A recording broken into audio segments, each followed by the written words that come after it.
जमात शशुम उर्दू बाल भारती नज़्म नंबर 5 मेरी प्यारी चिड़ियों।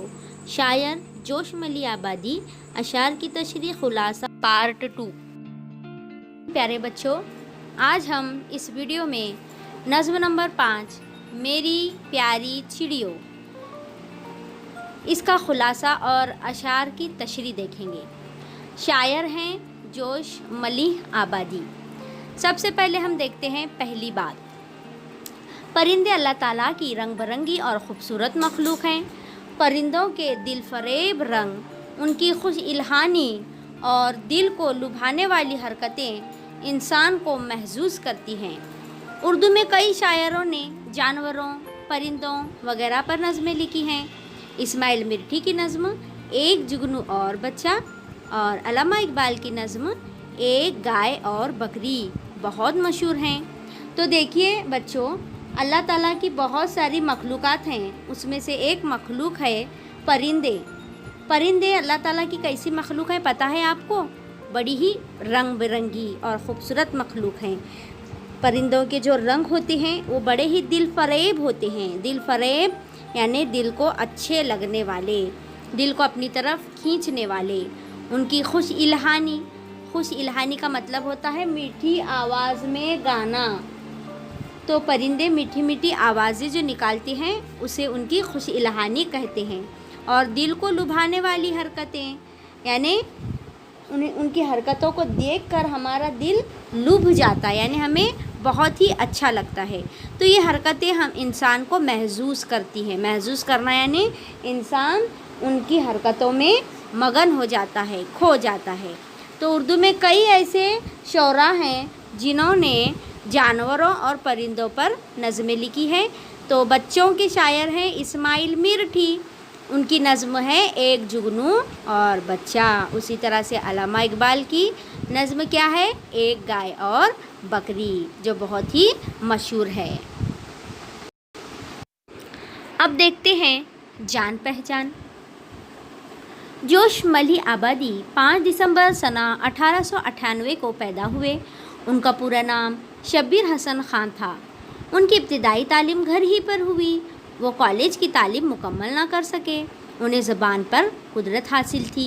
नज़्में लिखने की तरफ उनका ज़्यादा रुझान था। उन्होंने गज़लें भी कही हैं। उन्हें शायर इनकलाब कहा जाता है। उनकी शायरी की किताबों के नाम हैं अर्शो फ़र्श, जुनून व हिकमत, सुंबुल व सलासिल, सैफ व सबू वगैरह। यादों की बारात उनकी सवाने उम्री है। जोश का इंतकाल 22 फरवरी सना 1982 को हुआ। तो देखिए बच्चों, जोशमली आबादी जो हैं वो 5 दिसंबर सना 1898 को पैदा हुए। उनका पूरा नाम था शब्बीर हसन ख़ान। उनकी इब्तिदाई तालीम घर ही पर हुई थी, क्योंकि पहले जो तालीम दी जाती थी बच्चों को घर पर ही तालीम दी जाती थी। इब्तिदाई तालीम घर पर ही मुकम्मल करवा ली जाती थी। उन्होंने कॉलेज की तालीम हासिल नहीं की। कुछ वजूहात की बिना पर वो तालीम कॉलेज की मुकम्मल नहीं कर पाए, लेकिन उन्हें ज़ुबान पर कुदरत हासिल थी। यानी उनके अंदर इतनी लियाकत थी, इतनी काबिलियत थी कि वो बहुत अच्छी तरह से नज़में गज़लें कह देते थे। इसीलिए कहा गया है कि उनको ज़ुबान पर कुदरत हासिल थी। नज़में लिखने की तरफ उनका ज़्यादा रुझान था, यानी ज़्यादातर उन्होंने क्या किया है? नज़में लिखी हैं। उन्होंने गज़लें भी कही हैं। उन्हें शायर इनकलाब कहा जाता है। देखिए, शायर इनकलाब लाना यानी तब्दीली लाना। उनकी शायरी को जब लोग पढ़ते थे तो लोगों के अंदर एक बदलाव आ जाता था, तब्दीली आ जाती थी, इसलिए उन्हें शायर इनकलाब कहा गया है। उनकी शायरी की किताबों के नाम हैं क्या क्या हैं? देखिए, अर्श व फ़र्श, जुनून व हिकमत, सुंबुल व सलासिल, सैफ व सबू। ये उनकी शायरी की किताबों के नाम हैं। इसके अलावा यादों की बारात क्या है पता है आपको? ये उनकी सवाने उम्री है, जो उन्होंने पूरी अपनी ज़िंदगी का निचोड़ उस यादों की बारात में किया है। जोश का इंतकाल 22 फरवरी सना 1982 को हुआ। तो चलिए बच्चों, अब चलते हैं नज़म की तरफ। देखते हैं शायर इस नज़म में क्या कहना चाहता है। शायर इस नज़म में चिड़ियों को अपने पास बुला रहा है और चिड़ियों के नाज़ो नखरे, उनकी अदाएँ देखकर बहुत ही खुश हो रहा है।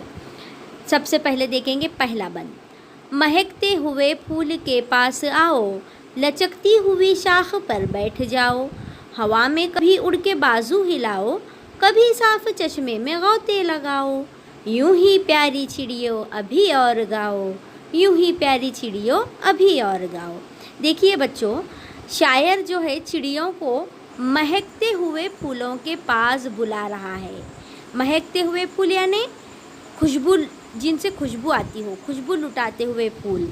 उसके अलावा लचकती हुई शाखों पर क्या करने के लिए कह रहा है? बैठने के लिए कह रहा है। और उसी तरह से हवा में अपने बाजुओं को हिलाकर उड़ने के लिए कह रहा है, या कह रहा है कि कभी उड़ते हुए नीचे चश्मे की तरफ, जो पानी का बहता हुआ चश्मा होता है, झरना होता है, उसमें गौते लगाने के लिए कह रहा है। और इसी तरह से चिड़ियों को प्यारे प्यारे गीत गाने के लिए कह रहा है, यानी चिड़ियों की चहचहाने को, चिड़ियों की आवाज़ें निकालने को शायर ने कहा है चिड़ियों का गाना। तो इसी तरह चिड़ियों को गाते रहो, ऐसे बता रहा है। दूसरा बंद देखेंगे। फुदक कर इधर से उधर दौड़ जाओ, चहक कर उधर से इधर पर हिलाओ, चमक कर कभी शाख पर चहचहाओ, उछल कर कभी नहर पर गुनगुनाओ, यूं ही प्यारी चिड़ियों अभी और गाओ, यूं ही प्यारी चिड़ियों अभी और गाओ। अब शायर क्या कह रहा है देखिए, फुदक कर यानी उछल कर, जंप लगाकर क्या करो, इधर से उधर दौड़ जाओ, यानी दौड़ते रहो।